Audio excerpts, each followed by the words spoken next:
Baik, Shalom. Selamat malam, Bapak, Ibu, saudara, sahabat-sahabat konsep, dimanapun Anda berada. Terima kasih untuk kesetiaan dan juga kesediaan saudara-saudara untuk menyaksikan tayangan konsep, khususnya dalam diskusi Sekolah Sahabat. Malam hari ini, dalam lanjutan Sekolah Sahabat kita sepanjang triwulan terakhir ini, dalam tahun ini. Dan pada malam hari ini kita akan lanjutkan dan yang akan membawakan ringkasan adalah Pendeta Muda Jeremy Huta-Julu. Oleh karena itu, sebelum kita mulai, saya mengundang kita sama-sama tunduk kepala dan kita bersatu dalam doa. Mari kita berdoa. Tuhan di surga, terima kasih untuk berkat-Mu bagi kami. Oleh karena itu, kami boleh berkumpul pada saat ini walaupun dalam media online untuk berdiskusi, untuk belajar dari pelajaran firman Tuhan dari Sekolah Sahabat. Dan biarlah Tuhan memberikan kami bimbingan agar kami dapat mengerti, memahami, serta menumbuhkan iman percaya kami, terlebih semangat kami untuk terus menjalankan misi Tuhan dalam kehidupan kami. Terima kasih Tuhan, inilah menjadi doa kami, sertai kami dalam nama Yesus, kami sudah berdoa dan mengucap syukur. Amin. Baik, lanjutan pelajaran kita pada malam hari ini dalam pelajaran yang ketujuh, misi kepada sesama saya. Dan Pendeta Jeremy akan membawakan ringkasannya. Dan bagi saudara-saudara yang memiliki pertanyaan dari pembahasan atau materi yang dibawakan, saudara bisa tuliskan di kolom komentar di bawah video ini di Facebook. Baik, terima kasih. Silakan Pendeta Jeremy, saya berikan waktu dan kesempatan untuk berikan ringkasan pada saat ini.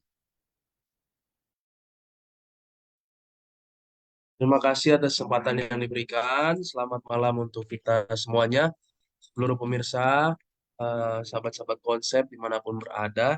Nanti ini kita akan memulaikan sedikit pembahasan sekolah sahabat kita selama sepekan ini, yang berjudul Misi kepada Sesama Saya.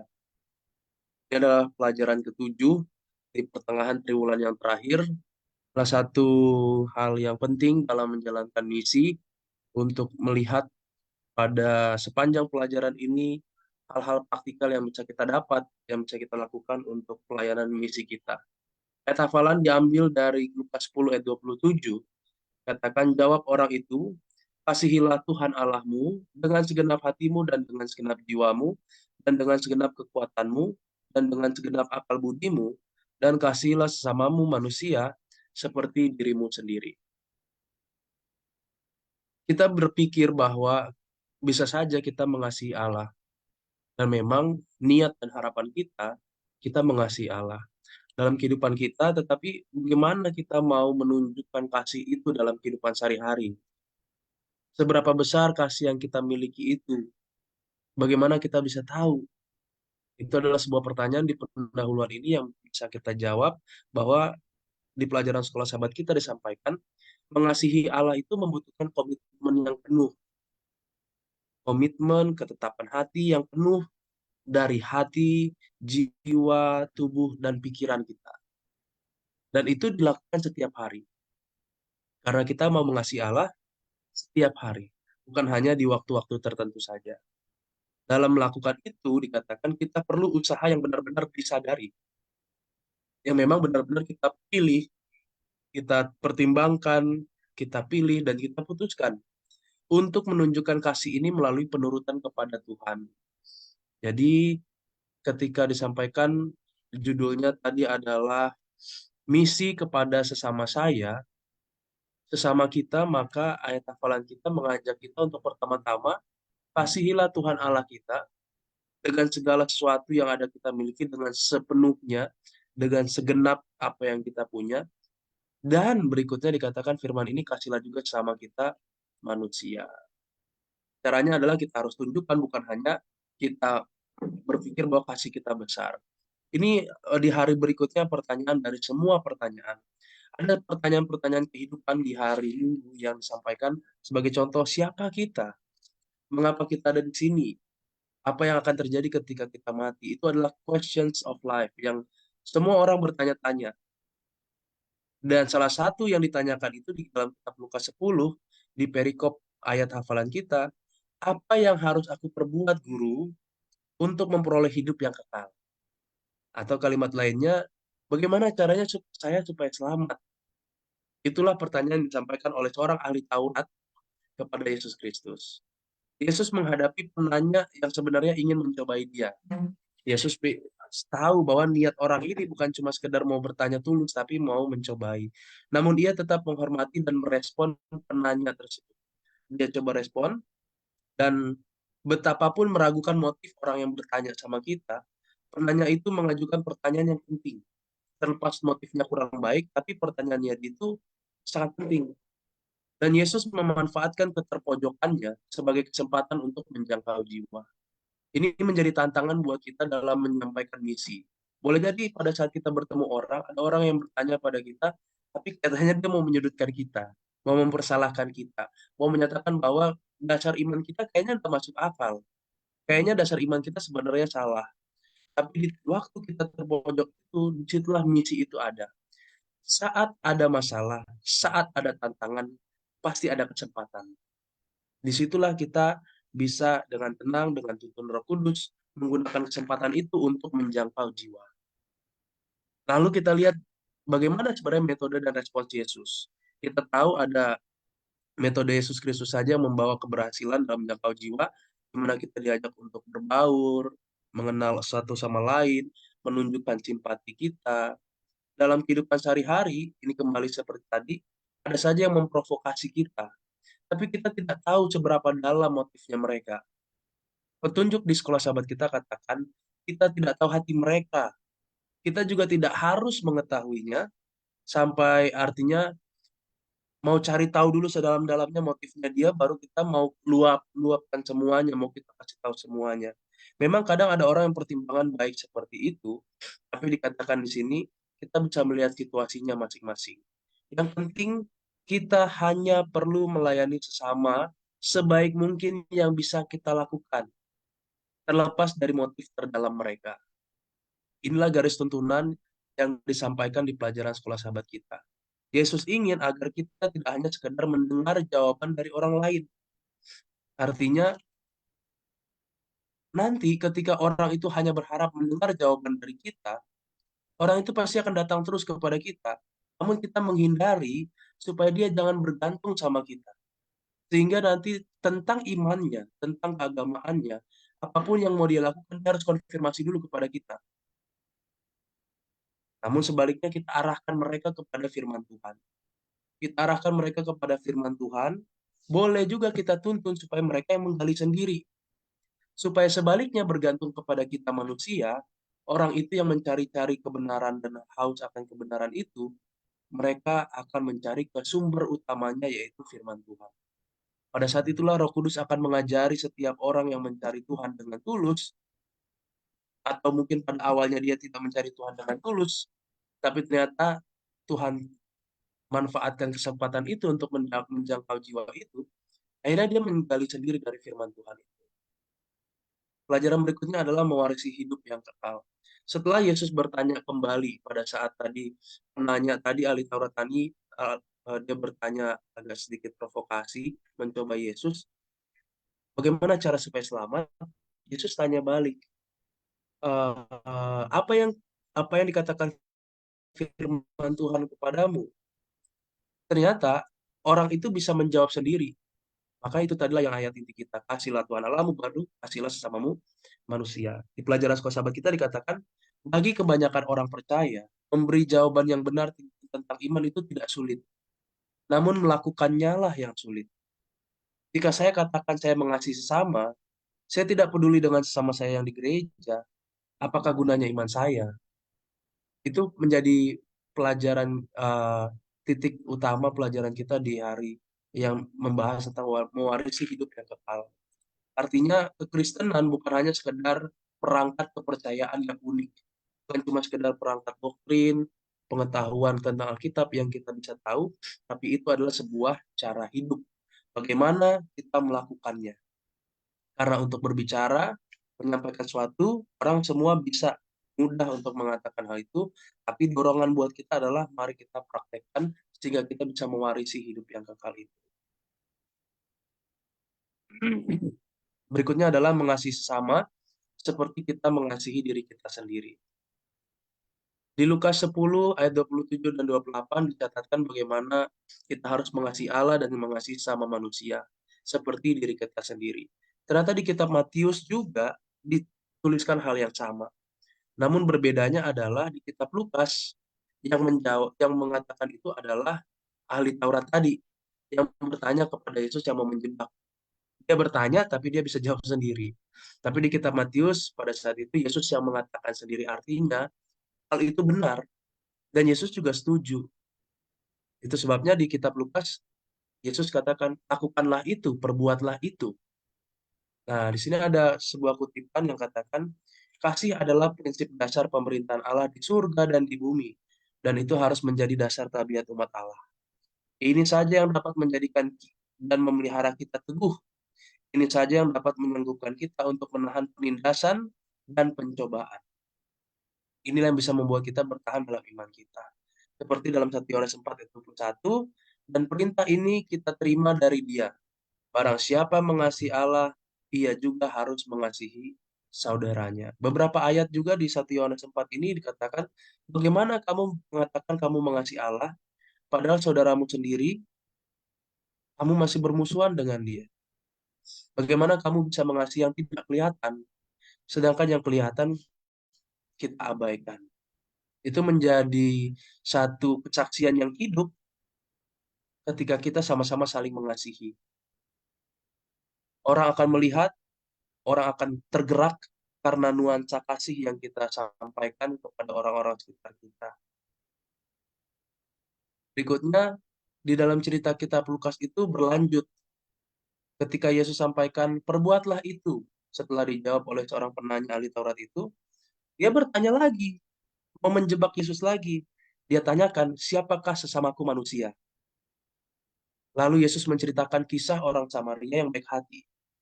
Tentu kita sama-sama tahu bagaimana kisah orang Samaria yang baik hati itu Yesus ceritakan.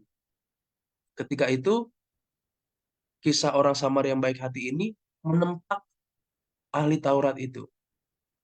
Kita tahu ada orang yang dianiaya, kemudian ada imam datang, ada orang Lewi datang, tapi tidak ditolak oleh keduanya. Baru setelah orang Samaria yang lewat, orang yang dianggap tidak mungkin orang ini mau kasih perhatian, dianggap sebelah mata, ternyata dia yang peduli. Ternyata dia menunjukkan kasih melalui perbuatan.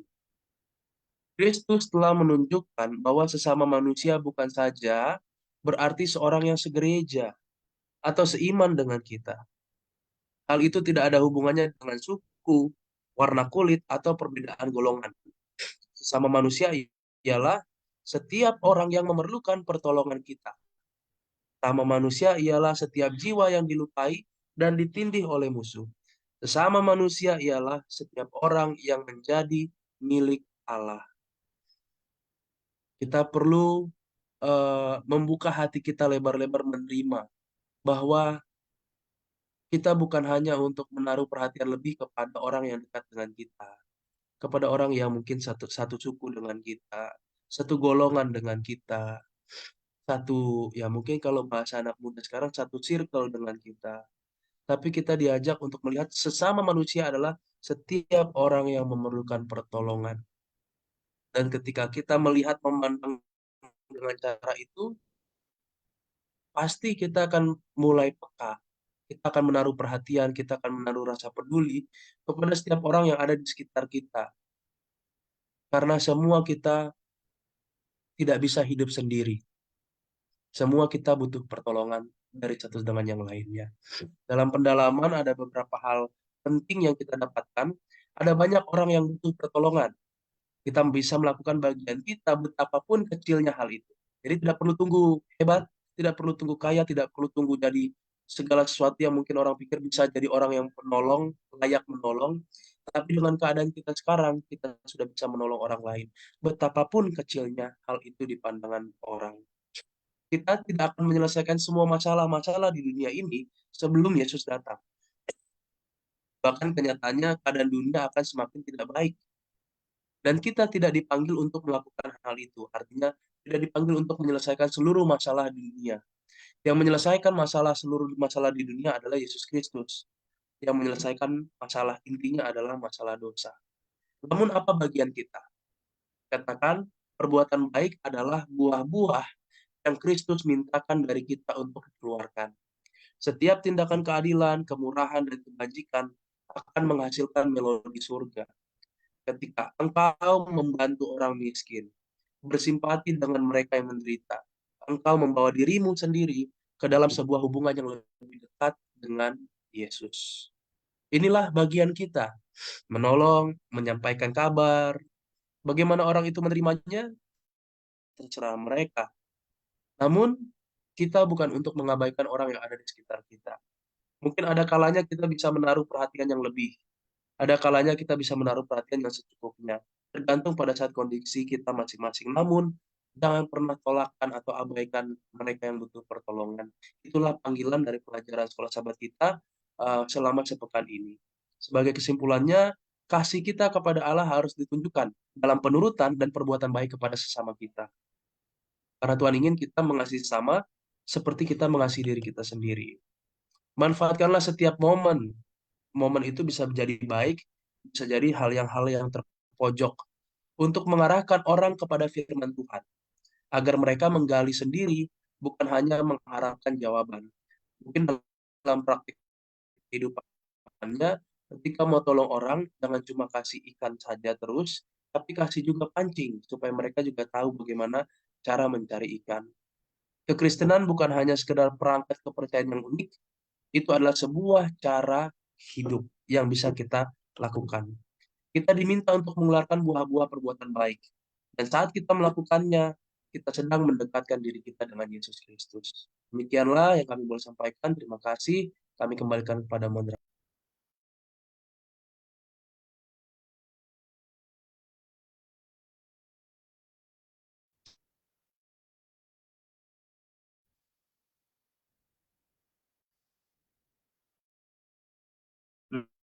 Kita udah jernih.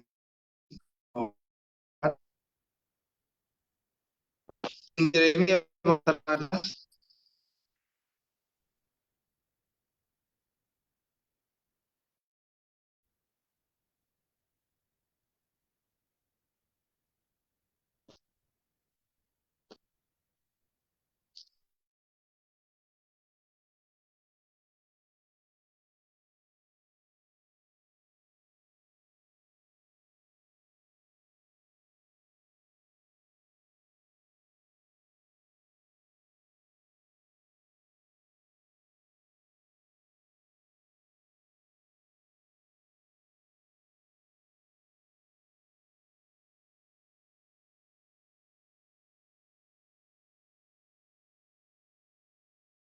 baik, sudah terdengar jelas suara saya, Mr. Jeremy? Sudah, pendeta, sudah. Sudah, mantap.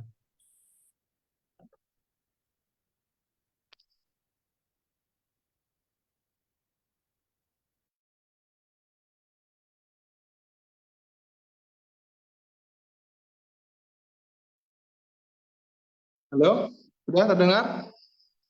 Ya, sudah terdengar. Silakan. Oke, baik. Mohon maaf pemirsa untuk sinyal yang tidak begitu bersahabat. Baik, ada pertanyaan. Sebelumnya saya ucapkan terima kasih Pendeta Jeremy untuk ringkasan yang telah dibawakan. Jadi berbicara mengenai misi Allah dan ketika itu dituangkan melalui sebuah praktek kasih ya kepada sesama manusia, dan tadi juga sudah dijelaskan siapa sesama kita manusia yang dimaksud. Maka ini adalah ya pelajaran yang kembali diingatkan kepada kita bahwa Injil itu, pekabaran ini bukanlah sebuah berita yang dikabarkan hanya dari mulut ke mulut ya, tetapi juga melalui praktik hidup, melalui kasih kepada sesama manusia.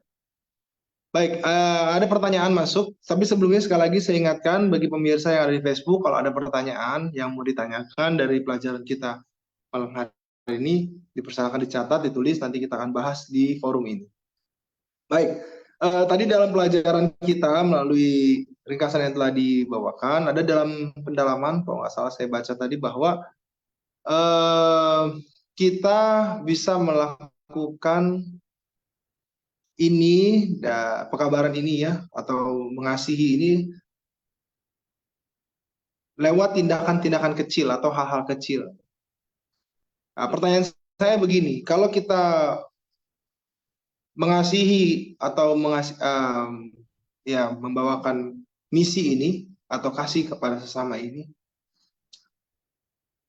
apakah ini bisa dilakukan tanpa menggunakan biaya ya?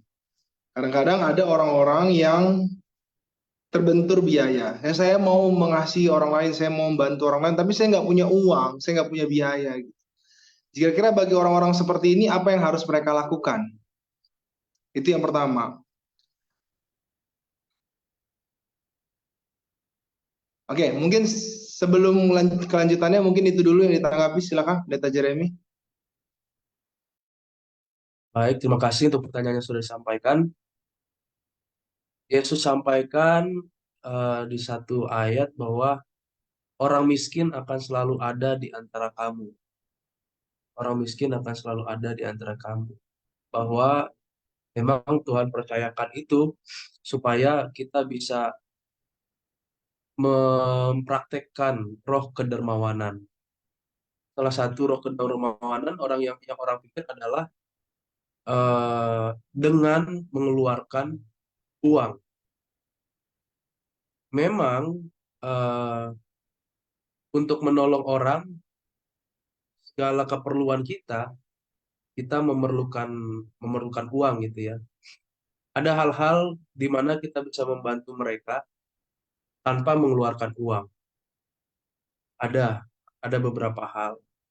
Hal itu bisa terjadi ketika kita mungkin punya hubungan yang dekat dengan orang itu. Kita bisa serahkan, kita bisa korbankan waktu kita bisa korbankan bantu mereka dalam hal mendengarkan nasihat, mendengarkan mereka bercerita. Kita bisa bantu mereka, kasih saran-saran. Itu beberapa hal yang bisa kita bantu tanpa memerlukan uang. Artinya, kadang kita juga bisa membantu dengan tenaga. Kita bisa membantu dengan tenaga. Dan memang tidak bisa dipungkiri bahwa membantu dengan uang itu boleh saja yang diharapkan oleh banyak orang. Boleh saja yang dicari oleh banyak orang. Oleh sebab itu jadi motivasi buat kita bahwa kita harus minta kepada Tuhan pada saat kita bekerja supaya Tuhan buat itu berhasil. Kita berserah pada Tuhan, kerja dengan baik, kerja dengan jujur, dan minta Tuhan berkati supaya Tuhan berkati dengan juga berkat rezeki supaya kita ada uang, dan niat kita adalah untuk membantu orang dengan berkat yang sudah kita terima dari Tuhan. Karena dengan hal sedikit yang Tuhan percayakan kepada kita, kalau kita bisa lakukan dengan bijaksana, maka Tuhan juga akan percayakan kita dengan hal-hal yang besar berikutnya. Artinya tadi kita sudah tahu ada hal-hal yang bisa kita lakukan, bantu orang tanpa memerlukan uang. Kita mungkin saja mendoakan mereka, itu doa pengantaran, seperti Abraham yang lalu, pada saat Abraham mengantarai Lot, Sodom dan Gomora. Kemudian boleh saja mendengar cerita orang, pada saat Yesus bertemu dengan seorang perempuan di sebuah sumur siang hari, itu tidak perlu pakai uang. Kemudian banyak hal lagi, mungkin dengan tenaga, dan yang lain-lain. Tapi tidak menutup kemungkinan justru kita, kalau memang kita mau membantu orang, kita minta sama Tuhan supaya pekerjaan usaha kita berhasil, dan tentu itu membangun diri kita juga, karena kebanyakan bisa jadi kitanya yang ada rasa keengganan atau rasa malas dalam diri kita untuk bekerja sehingga kita tidak dapat uang. Dan bagaimana kita mau membantu orang kita tidak punya uang? Itu satu sisi. Tapi ketika kita sudah bekerja dengan sekeras usaha kita, kita berdoa berserah pada Tuhan. Kalaupun Tuhan percayakan kita punya karunia berkat kekayaan, berkat harta, walaupun tidak banyak-banyak atau sedikit, tapi Tuhan mulai pertumbuhkan kita, tapi kita komitmenkan supaya kalau Tuhan kasih, kita mau bantu orang, bukan mau peduli diri sendiri. Mungkin itu dari kami. Siapa tahu ada tambahan dari Pendeta Dwi atau yang lain, kami persilakan. Baik, terima kasih. Bagaimana Pendeta Dwi? Terima kasih. Boleh diulangi tadi pertanyaannya? Barangkali Pendeta James. Ya, tadi pertanyaannya seperti ini Pendeta. Bagaimana kalau kita mau membantu orang tapi kita membantunya tidak menggunakan uang? Cara-cara apa saja yang bisa kita lakukan? Begitu Pendeta pertanyaannya. Ya, eh, berbuat baik menolong orang lain itu kita harus sesuai dengan apa yang dibutuhkannya. Begitu. Jadi kalau tidak semua orang itu membutuhkan bantuan dalam bentuk materi. Ya, tidak semua orang. Eh, Kadang-kadang ada orang yang dibutuhkannya sebenarnya adalah motivasi, jamahan kita, ya hanya sekedar mau dikunjungi, didoakan begitu. Ya, eh, kadang-kadang banyak orang itu dia yang dibutuhkannya adalah sebenarnya adalah nasihat, petunjuk, ya untuk dia tetap untuk atau memilih sesuatu dan sebagainya. Nah, kita boleh bantu di sana. Kadang yang dibutuhkannya itu adalah motivasi supaya dia semangat untuk melakukan kebaikan-kebaikan. Ya, kadang-kadang tidak semua orang itu membutuhkan materi, tetapi jika orang itu memang yang dibutuhkan itu adalah materi, maka kita harus berusaha untuk membantunya sebisa mungkin begitu. Dan ada sebuah prinsip di mana membantu orang lain itu tidak boleh bersifat memindahkan beban kepada diri kita. Sebagai contoh demikian, ada orang terlilit utang, kemudian kita mau bantu. Nah, kita nggak punya uang, kemudian kita berhutang kepada orang lain. Ya, terus kita bayarkan itu. Artinya apa? Dipindahkan, tadinya beban hutang itu ditanggung oleh dia, sekarang kita yang nanggung. Kita punya hutang. Nah, prinsip itu tidak boleh dilakukan. Nah, memindahkan beban kepada dari orang lain kepada kita. Nah, jadi membantu orang itu harus sesuai dengan porsinya, ya tidak bersifat tadi memindahkan beban dia kepada kita, ya karena itu tidak menyelesaikan masalah, itu namanya menyelesaikan masalah dengan masalah yang lain, ya. Kemudian sesuai dengan kebutuhannya, begitu, sesuai dengan kebutuhannya. Ya, kalau yang dibutuhkan pada saat ini dia makanan, ya kita berikan makanan. Kalau yang dibutuhkan saat ini adalah bagaimana kita tolong, kita bantu untuk menyembuhkan sakit hatinya misalnya, menyembuhkan pikirannya, ya kita bantu. Kadang-kadang ada orang hanya butuh tempat untuk ngobrol, tempat curhat, ya kita berusaha sebaik mungkin untuk menjadi teman yang baik untuk ngobrol dan curhat dengannya, begitu. Jadi semuanya tidak materi. Kalau misalnya orang itu butuhnya misalnya motivasi, ya terus kemudian supaya senang kita kasih uang, nah ini kan enggak sesuai begitu. Dia butuhnya itu misalnya makanan, sedang lapar, kemudian kita kasih motivasi, ya kan tidak sesuai juga. Nah, jadi harus disesuaikan dengan kebutuhan. Dan tadi tidak boleh memindahkan beban kepada kita. Hanya karena kita ingin menolong orang lain, itu adalah perbuatan baik, terus kita paksakan diri dengan memindahkan beban kepada diri kita, itu prinsip yang buruk, itu cara yang buruk, tidak boleh dilakukan. Terima kasih. Baik, terima kasih Pendeta Dwi. Suara saya terdengar jelas ya? Jelas Pendeta, jelas. Sorry banget ya. Sorry banget, saya sebagai moderator harus cari-cari lokasi untuk dapat sinyal. Baik, jujur apa yang saya tanyakan ini mungkin dihadapi oleh banyak orang, ya. Ketika ada niat dan kerinduan ketika melihat anggota jemaat atau saudara-saudara yang memerlukan tapi tidak memiliki biaya. Ya rasanya seperti tadi disampaikan, mungkin kita bisa memberikan sesuai kemampuan kita, itu yang pertama. Lalu yang kedua ya lakukan hal-hal kecil seperti memberikan waktu kita, memberikan tenaga, pikiran, nasihat, dan minimal kehadiran, ya kehadiran kita untuk bisa menguatkan mereka. Ya itu mungkinlah tanggapan-tanggapan dari teman-teman pendeta tadi ya, bahwa ya tidak harus uang. Tetapi menurut saya, ini tanggapan saya ya, menurut saya ada orang-orang di luar sana yang mungkin punya uang tapi tidak punya waktu. Mungkin dia diberkati oleh Tuhan dengan materi, tapi dia tidak punya waktu untuk mengunjungi orang, atau mungkin dia tidak punya waktu untuk ya melawat atau menyaksikan saudara-saudara kita di tempat-tempat yang jauh yang mungkin membutuhkan bantuan. Nah, mungkin dari tayangan ini saya ingin memberikan pandangan saya bahwa jika saudara-saudara yang Tuhan berkati dengan materi, ya saudara bisa memberikan materi itu kepada para misionaris mungkin, atau para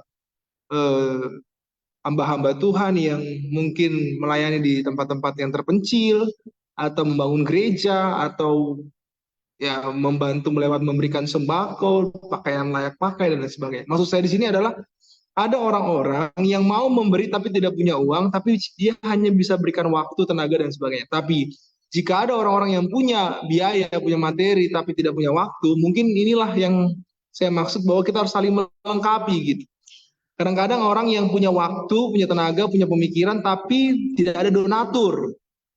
Nah, di saat ini mungkin umat-umat Tuhan harus bekerja sama. Ketika Tuhan berkati lewat materi, jangan materi itu digunakan hanya untuk keperluan diri sendiri, tapi sisihkanlah itu untuk pekerjaan Tuhan, bukan hanya di sekitar kita, bahkan mungkin di tempat-tempat yang jauh gitu ya. Baik, itu pertama. Baik, ada pertanyaan yang kedua dari saya lihat di sini. Pertanyaan kedua adalah begini, kalau misalnya kalau kita lihat dalam pelajaran kita pada malam hari ini, ketika kita harus mengasihi sesama, tadi dikatakan sesama manusia itu adalah semua orang, ya tidak memandang siapa beliau, siapa dia, sukunya, rasnya dan sebagainya. Tetapi ada orang beranggapan bahwa saudara-saudara saya aja banyak kok yang masih perlu bantuan, atau jemaat saya pun masih banyak yang perlu bantuan. Bagaimana saya mau membantu orang yang katakanlah di luar gereja kita, atau yang sudah yang ada di yang ada di tempat yang jauh. Kalau misalnya adik-adik kita, saudara-saudara kita, atau anggota jemaat kita pun masih banyak perlu. Jadi apakah ini benar bahwa ya kita dahulukan saja dulu yang dekat-dekat, baru kita, karena sesama manusia ini menurut saya luas ya, luas artinya. Jadi apakah memang ya kita tambahkan baru mereka yang jauh-jauh gitu, sesama manusia ini, atau ya memang harus tempat yang jauh gitu, harus tempat-tempat atau orang yang bahkan yang gak kita kenal gitu. Silakan Pendeta Jeremy. Baik, terima kasih Pak Pendeta.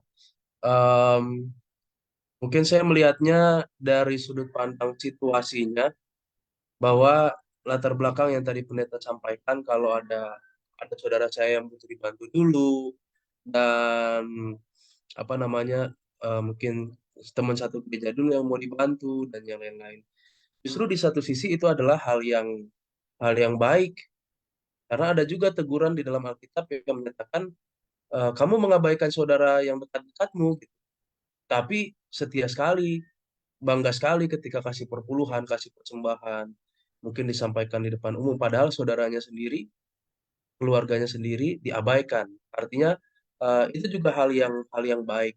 Mungkin melihat dari keadaan orang Samaria yang baik hati, momen itu adalah momen di mana namanya accident, satu hal yang belum direncanakan, tapi tiba-tiba terjadi. Karena setiap orang yang butuh pertolongan, kadang ya namanya pertolongan nggak juga direncanakan. Orang tiba-tiba datang aja gitu. Nah, dalam case-case seperti itu, hal-hal yang sifatnya kadang mungkin cuma sekali ketemu, atau mungkin besok-besok bisa jadi nggak ketemu lagi kasus-kasus seperti ini.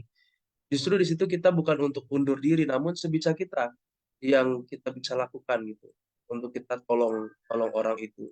Pertolongan yang pertama yang dilakukan orang Samaria itu bukan tentang materi dulu, tapi dilihat seperti apa yang disampaikan Pendeta Dwi tadi, apa yang dibutuhkan. Orang itu waktu itu butuh, ada yang melakukan pertolongan pertama pada kecelakaan P3K. Itu yang dibutuhkan pada saat itu. Walaupun dia bukan kecelakaan, tapi karena dilukai orang. Tapi kalau nggak ada yang angkat dia dari situ, kalau nggak ada yang rawat dia dari situ, mau taruh di penginapan, bisa jadi orang itu akan makin buruk, makin parah. Waktu itu belum bicara materi, walaupun dalam melakukan itu pasti ada cost, pasti ada biaya yang dilakukan. Dalam sifat situasional itu, kita jangan langsung tutup diri, karena dia mungkin beda dengan saya, tidak sepandangan dengan saya, bukan saudara saya, bukan ini saya tidak peduli gitu. Dalam kehidupan sehari-hari, mungkin itu yang kita dapatkan, karena bisa saja orang tiba-tiba datang, misalnya eh, datang misalnya dari jemaat yang lain, dari kota yang lain, dari distrik yang lain, dari daerah yang lain, kasih proposal. Ya mungkin seperti pertimbangan tadi Pendeta Abi sampaikan, saya sudah ada alokasi ini, dan yang lain-lain. Nah disitulah gerakan hati kita yang kita pada saat terdorong, jangan dihilangkan dorongan itu, justru dengan apa yang kita punya mungkin kita bisa kasih. Seperti itu mungkin pandangan kami, silakan ada tambahan Pendeta. Baik, terima kasih Pendeta Jeremy. Pendeta Maro ada tanggapan? Bagaimana dengan orang-orang yang beranggapan bahwa ya ngapain sih kita menolong yang jauh-jauh, ya kita tolong aja dulu yang dekat-dekat dengan kita. Mungkin itu juga alasan masih.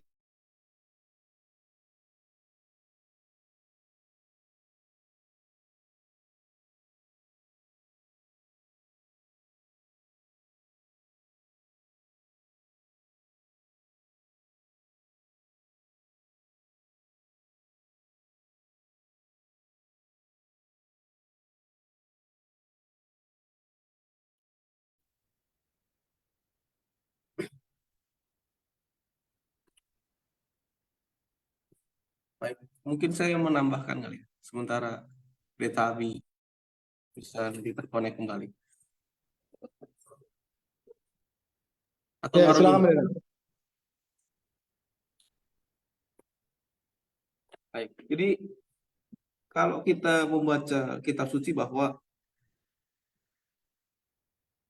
orang-orang yang dalam keluarga kita dan dalam jemaat itu menjadi sebuah tanggung jawab, begitu.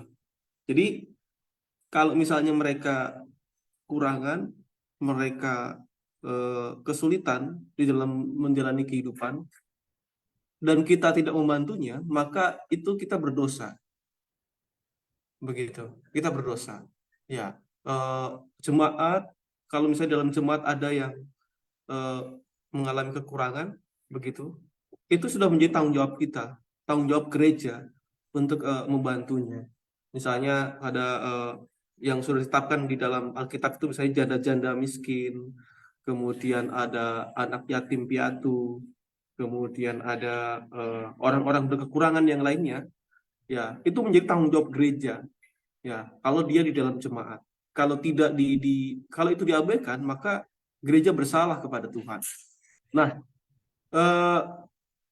kalau misalnya di dalam tanggung jawab, kalau yang dalam gereja itu adalah tanggung jawab, keluarga adalah tanggung jawab, begitu. Kalau yang di luar itu sifatnya adalah bukan yang utama, ya memang harus yang di dalam gereja dulu, karena itu yang tanggung jawab kita, begitu. Jangan sampai apa namanya, kita melakukan kebaikan-kebaikan, tetapi yang dekat dengan kita, yang di depan mata kita itu terabaikan, begitu.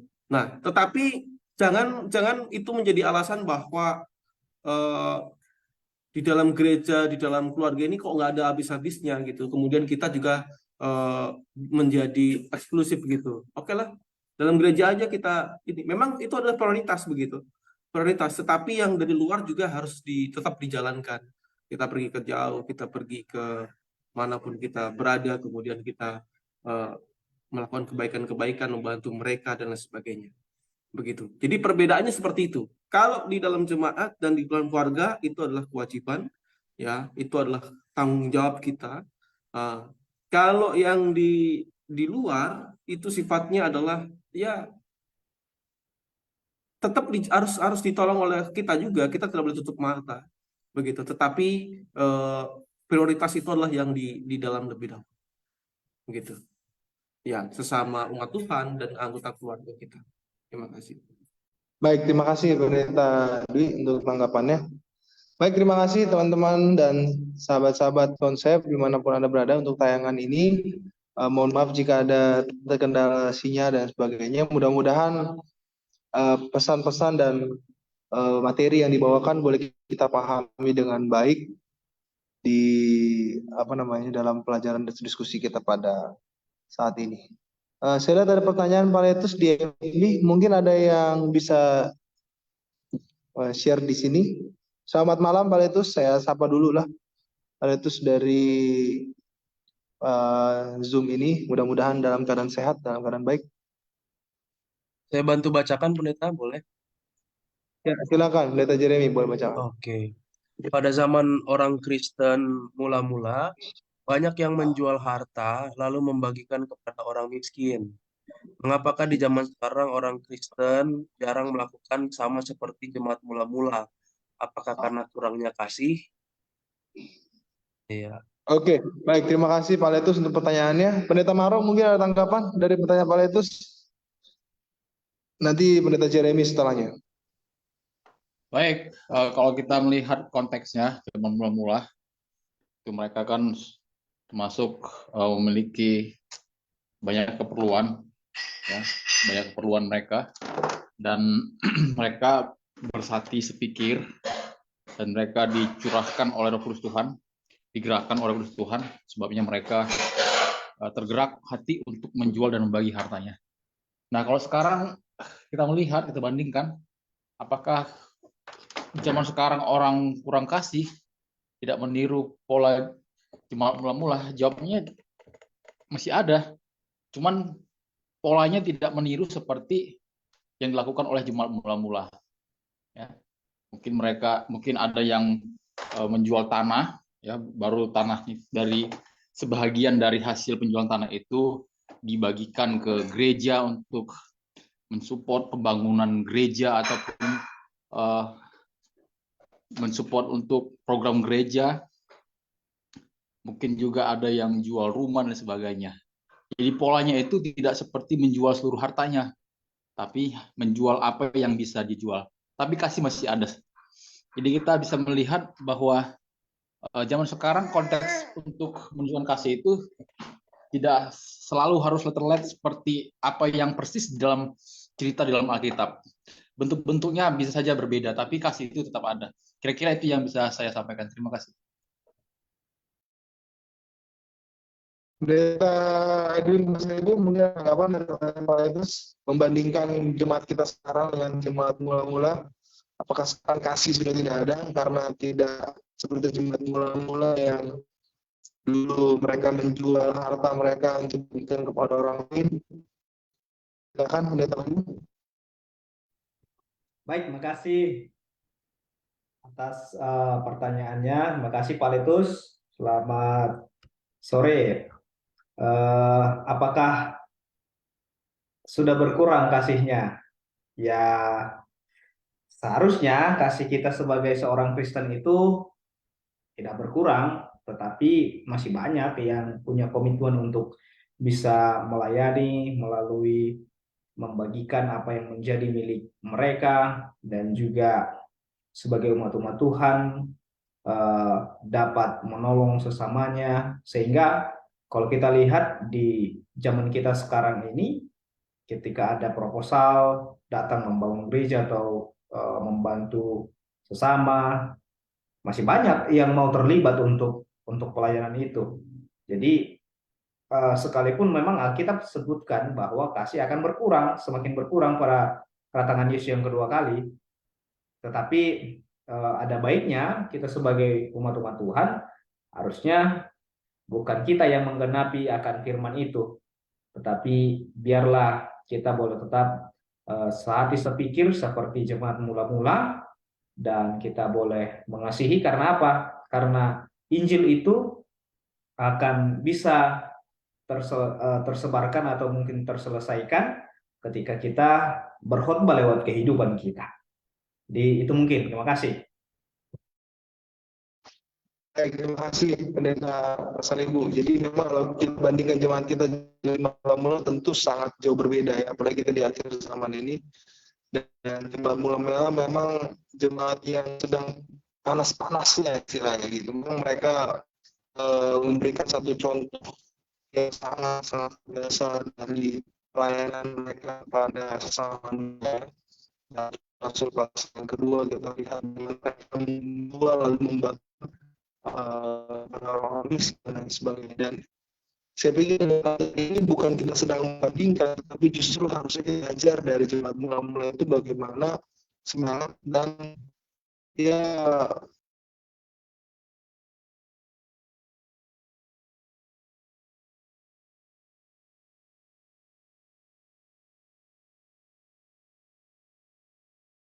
Baik, mungkin agak ada gangguan. ada lagi soalnya. Iya, ada sedikit Pak Pendeta. Tambahan, memang selain daripada gereja mula-mula yang menunjukkan kasih awal mula-mula yang panas, secara situasi mereka butuh hal-hal yang besar di awal-awal untuk membantu jumlah yang semakin lama semakin meningkat. Dan itu juga terjadi di gereja Advent di awal-awal. Pada saat hal ini masih dalam bentuk pergerakan, belum resmi gereja 1863, banyak orang yang berkorban. Mungkin yang salah satunya adalah Joseph Bates. Dia jual rumahnya untuk bantu pekerjaan Tuhan. Ada lagi yang lain jual tanahnya untuk buat beli mesin percetakan, buat bikin buat mesin percetakan, buat bikin traktat. Banyak yang lain. Selain daripada kasih yang mula-mula, biasanya di dalam mulainya pergerakan yang baru, pasti harus ada saja orang yang memberikan persembahan yang kelihatannya wah besar, jual tanah, atau kalau di gereja mula-mula jual tanah terus dibagikan. Tapi apa bedanya jual tanah dan berikan tanah ke gereja untuk bangun gereja? Kan sama saja. Itu juga satu hal yang besar. Mungkin ada yang dapat berkat buat bangun gereja, itu kan sama saja. Mungkin tergantung besarannya tidak masalah, yang penting hatinya gitu ya, yang besar. Kemudian eh, dari sejarah gereja kita juga menunjukkan ada hal-hal itu terjadi. Biasanya hal-hal itu tidak terjadi ketika sudah settle. Gereja kita salah satu gereja yang punya sistem keuangan yang settle sangat baik. Kita kasih persembahan di sini setiap Sabat 13, orang di penjuru dunia mana sesuai dengan urutannya akan dapat berkat. Itu adalah satu bentuk sistem keuangan yang saling tolong-menolong, yang Tuhan berkati untuk Tuhan rencanakan untuk kita bisa saling memenuhi satu dengan yang lainnya. Dan tidak tertumpu kepada satu orang. Harus besar di satu orang baru bermanfaat. Justru ketika semakin banyak, sedikit pun yang dikasih pasti akan sangat bermanfaat. Jatuhnya sifatnya gotong royong bahwa kita bersama-sama satu kumpulan umat Tuhan. Jadi justru kita sekarang bersyukur punya sistem keuangan yang baik, bahwa setiap kali kita memberikan persepuluhan, persembahan ke gereja kita, itu sudah tersebar dengan sistem, dengan komposisi yang bisa memenuhi segala kebutuhan dari berbagai lini pelayanan. Dan kalau ada situasional di jemaat yang butuh persembahan yang besar, mungkin ya Tuhan akan gerakan apakah dari orang tertentu dan yang lain. Mungkin demikian yang kami boleh tambahkan.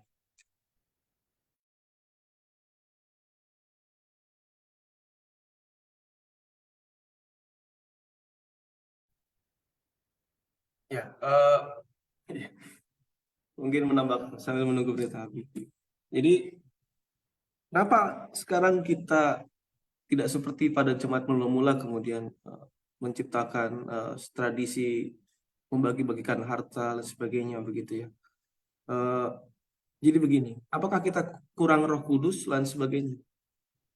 Jadi memang betul bahwa mereka membagi-bagikan harta itu karena eh, itu semua adalah pengaruh daripada Roh Kudus. Ya, di Kisah Para Rasul 2 ayat 44-45, dan semua orang yang telah menjadi percaya telah bersatu, dan segala kepunyaan mereka adalah kepunyaan bersama, dan selalu ada dari antara mereka yang menjual, selalu ada dari antara mereka. Jadi tidak semuanya ya, tidak semuanya, tetapi ada dari antara mereka yang menjual harta miliknya, lalu membagi-bagikannya kepada semua orang sesuai dengan keperluan masing-masing. Jadi ada yang tergerak seperti itu. Nah, jadi tidak semua jemaat mula-mula itu langsung membagi-bagikan hartanya, dibagi-bagi semua menjadi rata, tidak seperti itu. Ya, jadi memang salah satu pergerakan Roh Kudus itu ketika dia memenuhi manusia, manusia itu akan dituntun untuk melakukan kebaikan-kebaikan. Nah, salah satunya adalah kedermawanan ini, begitu. Tetapi tidak semuanya, memang kita harus apa? Dibuat berdoa. Tapi tidak semuanya dipanggil untuk menjual seluruh hartanya semuanya, kemudian dia tidak punya apa-apa, ya, kemudian dia fokus untuk melayani Tuhan. Tidak semuanya seperti itu. Dan membagi-bagikan harta itu juga belum tentu karena pengaruh Roh Kudus. Sebagai di luar sana ada paham komunisme yang mengajarkan bahwa ya harta milik bersama, begitu. Nah, tetapi dia tidak didasarkan atas kasih, tidak didasarkan atas memang pengaruh Roh Kudus, begitu. Dan itu bukan berarti bahwa dia membagi-bagikan harta dia sedang dipenuhi oleh Roh Kudus. Ya. Nah, oleh sebab itu Paulus di dalam 1 Korintus 13 ayat 3 berkata demikian, dan sekalipun aku membagi-bagikan segala sesuatu yang ada padaku, bahkan menyerahkan tubuhku untuk dibakar, tetapi jika aku tidak mempunyai kasih sedikit pun, tidak ada faedahnya bagiku. Jadi yang mau ditonjolkan yang paling utama itu bukan masalah membagi-bagikan harta, bahkan tubuh kita sendiri pun begitu, tapi adalah kasih. Nah, jadi yang harus ditonjolkan di sini kasih. Nah, kalau kasih itu tidak ada, barulah kita bisa mengetahui bahwa ini kita kekurangan Roh Kudus. Begitu. Tapi kalau masalah bagi-bagian harta tidak. Begitu. Tapi sekarang ini ya ada banyak sekali umat Tuhan yang peduli terhadap pekerjaan Tuhan. Dia membagikan hartanya, dia menggunakan hartanya untuk melayani, untuk buat KKR, untuk buat penginjilan-penginjilan, untuk membangun gereja, untuk menolong orang miskin, banyak begitu. Tetapi mereka juga tidak selantiasa untuk apa namanya? Dibukakan itu kepada dunia. Jadi bukan berarti bahwa sekarang praktek itu tidak ada. Praktek itu tetap ada, tetapi banyak orang yang menutupinya, begitu. Sembunyi-sembunyi dia. Dulu waktu kuliah kan mungkin di antara kita ada yang seperti itu. Tiba-tiba ada uang masuk ke account kita, tidak tahu dari siapa itu yang memberikannya. Nah, sama seperti itu juga. Jadi banyak orang yang peduli yang terhadap pekerjaan Tuhan, banyak yang peduli dan menggunakan hartanya untuk melayani Tuhan, tetapi mereka juga tidak apa namanya terbuka untuk memperkenalkan kepada dunia. Nah, Ananias dan Safira itu adalah sebagai bukti bahwa membagi-bagikan harta, ya, menjual hartanya dan dibagi-bagikan itu belum tentu karena Roh Kudus, begitu. Nah, oleh sebab itu tidak bisa dijadikan ukuran. Nah, yang harus dijadikan ukuran adalah kasih itu. Ya, terima kasih.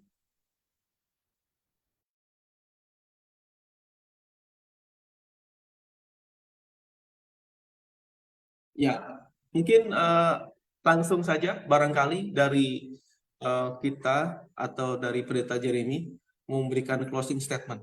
Ya. Baik, terima kasih. Memang seperti pelajaran sekolah sahabat kita, bahwa yang diutamakan adalah kasih itu yang menggerakkan kita. Kasih kepada sesama itu muncul karena ada kasih kepada Tuhan yang sudah mati untuk sesama manusia. Lalu bagaimana bisa saya mengasihi Tuhan yang mati untuk semua manusia, tapi saya tidak peduli, tidak sayang kepada sama manusia. Dengan segala tadi tuntunan yang sudah kita dapat dari hari ke hari, biarlah kita mulai belajar melakukan kasih itu tulus untuk Tuhan, bukan untuk menyatakan kepada manusia, inilah aksi saya. Jadi kita bukan untuk pamer apa yang kita buat, tapi kasih itu sekalipun kecil yang kita lakukan, itu akan berdampak sangat besar. Namun sebanyak ataupun sebesar apapun yang kita lakukan jika bukan karena kasih, akan sangat sedikit dampak yang bisa terjadi. Biarlah kita sama-sama mengasihi Tuhan dengan sangat, dan juga kita menunjukkannya dengan kepada sama manusia dalam kehidupan kita sehari-hari. Terima kasih, Tuhan memberkati. Baik, Pendeta Muda Jeremy yang sudah menyampaikan pemaparan, ya. Jadi saya mengambil alih untuk closing diskusi ini pada malam hari ini. Jadi terima kasih semuanya untuk para hamba Tuhan dan juga para sahabat konsep yang ada di Facebook maupun yang ada di YouTube, yang barangkali menyaksikan pada sekarang ini dan berpartisipasi untuk diskusi kita, dan yang mungkin nonton nanti, ya. Terima kasih, kiranya Tuhan berkati Bapak dan Ibu sekalian di pelajaran yang Sekolah Sahabat yang sekarang ini, dan kita akan bertemu minggu depan, ya, pada jam 6 seperti biasa, begitu. Dan kita boleh untuk doa tutup, ya. Barangkali Pendeta Marupa Pastors boleh doa tutup. Baik, mari kita berdoa.